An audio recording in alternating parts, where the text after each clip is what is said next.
I stood by and allowed my wife to almost unalive our son. I was happy she did it. Okay, fair warning, this one is very long. My son was very troubled. Very troubled. If you have seen the movie We Need to Talk About Kevin, it will really help to understand what I'm talking about because I swear to God, when I watched that film, I thought I was watching a documentary of my life.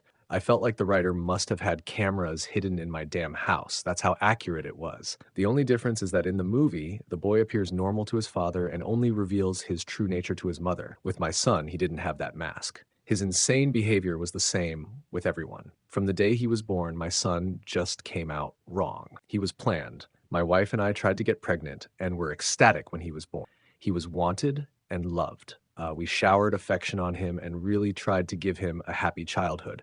But from the day we brought him home from the hospital, he was miserable. He cried for 13 months straight.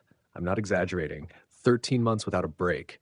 He cried until he had no voice left and kept crying. You could see his little face scrunched up and no sound coming out. Totally hoarse. There were times he would literally be crying in his sleep. I've never seen or heard of any other kid able to do that. We brought him to doctors, specialists, tried changing his diet, held him, rocked him, toys, swaddling, music, mobiles, everything we could think of. Nothing worked. 13 months of grating, grinding, no sleep, hell. Once he got over the crying stage, we thought we were out of the woods. But it quickly became clear that for some unknown reason, he was just angry at being alive. I never saw that kid have a genuine, joyous smile once in the time I knew him. I saw him grin a vicious, horrible grin many times, taking a perverse pleasure from causing pain or suffering or breaking a rule, but a smile from real pleasure at something nice. No, never. Not once. He had no interest in anything positive. He was fueled by hate, and everything he did was bent toward that. As soon as he could walk, his mission in life was to destroy things. He would break or try to break anything that came in his range, smash it, chew it, throw it in the toilet, whatever he could. After a while, he figured out how to get his diaper off and took great pleasure in taking a dump and pissing anywhere he could. After a while, he figured out he could hide it and started pissing and defecating in places we wouldn't find right away, grinding it into carpets, making it even more of a problem to clean, and making the house stink. When he got older, ages 9 to 15, he would piss and take a dump on our bed until we got a lock on our door and he wasn't able to get in anymore. Then he'd just take a dump in the hallway in front of our room. That biological warfare started around 2.5 years old, and he never grew out of it. I'll try to speed it up as I could, literally go on for days about this stuff. But as he grew older, he became more and more unmanageable. He would bite, kick, scream, scratch, and spit at anyone trying to do anything with him. He was kicked out of school twice before he was 9, then let him back in, and then kicked him out for good. He had to change schools. The next one put him in a special class that kept him away from the other students. We had to install a door and lock on the kitchen because he would steal knives and use them to gouge the walls/furniture or chase people with them. When he was 10, he stabbed me pretty good in the hip and ass. I still have the scars. As he grew older, he grew darker. He moved into setting things on fire and torturing local animals. There was a stray dog that hung out around the park near our house. My son blinded it in one eye with a BBQ fork. He would dip cats' tails in gasoline and light them on fire. He became a violent, stinking, vicious beast that lived in our house. We couldn't do anything with him. I will take this opportunity to preempt the tsunami of messages. Yes, we had the kid in therapy. He saw a psychiatrist twice a week and had God knows how many different medications prescribed to him over the years. Nothing worked.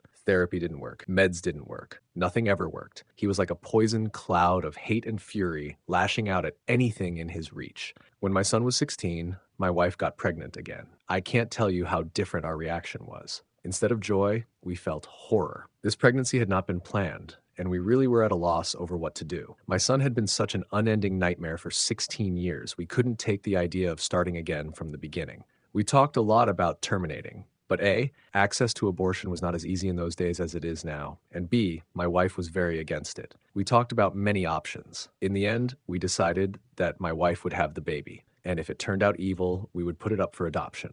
We knew we just couldn't do it again with another child like our son. We had a daughter. She was normal. Suddenly, we saw what our lives should have been like the whole time, how things would have been had our son not been himself. She laughed at things. She breastfed without biting. She didn't have teeth yet anyway, but you could tell she was just trying to eat, not tear her mom's breast off. After 4 months, she was sleeping through the night. She was happy. She was normal. I can't describe the relief and happiness that we both felt. I don't have the words for it. This where I believe I may have started really pulling back from my son. Up until that time, whatever mistakes I made, I had always tried to do the best for my son. I'm convinced of that. I tried to help him and love him and care for him. I really tried. But when my daughter was born, my wife and I both instinctively just turned toward her. She became our focus, not from malice, but just because she was so much easier. She was so happy and sweet. Every moment we were with her was like magic.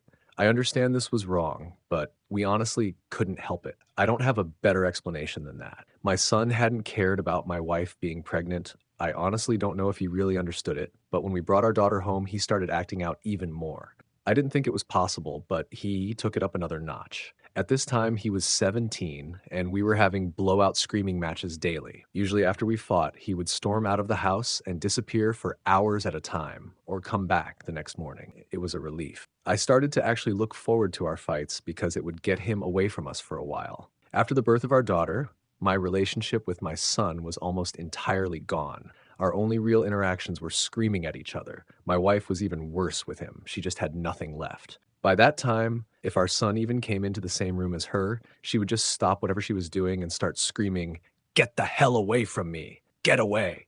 Get the hell out!" until he left. He started spending more and more time out of the house, which was a blessing for us. I have no idea what he got up to out in the world, but we were just happy it wasn't being inflicted on us. As a consequence of our son's behavior, we had invested heavily in locks around our house. All of the cheap, thin interior doors in our home had been replaced with thick, dense wooden doors that couldn't be kicked through, equipped with keyed locks that my wife and I carried keys to. I know it sounds extreme, but locks and heavy doors were the best way we had found to create safe spaces from him. And again, before I am inundated with messages, I was not locking my son in rooms like a prisoner. He had free reign of the house and could come and go as he pleased. My wife and I would lock ourselves in rooms to protect ourselves from him. If anything, we were the prisoners in our own home. On the day in question, I had fought with my son in the morning, and he had left the house in a rage. My wife and I were enjoying some peace and quiet in the kitchen while our daughter napped in our bedroom, and then my daughter began crying. Any parent who has young children can tell you, you get used to your child's cries, and you can tell after a while what they need. They cry differently if they are hungry or need changing or are just restless and want to be held. Babies can communicate pretty well before they can speak. This cry was none of those things. This cry was terror. The second we heard it, my wife and I were both up out of our chairs and running to the room. The door was locked, of course, and it took a few seconds to get the right key and get it open. Part 2 will be posted next.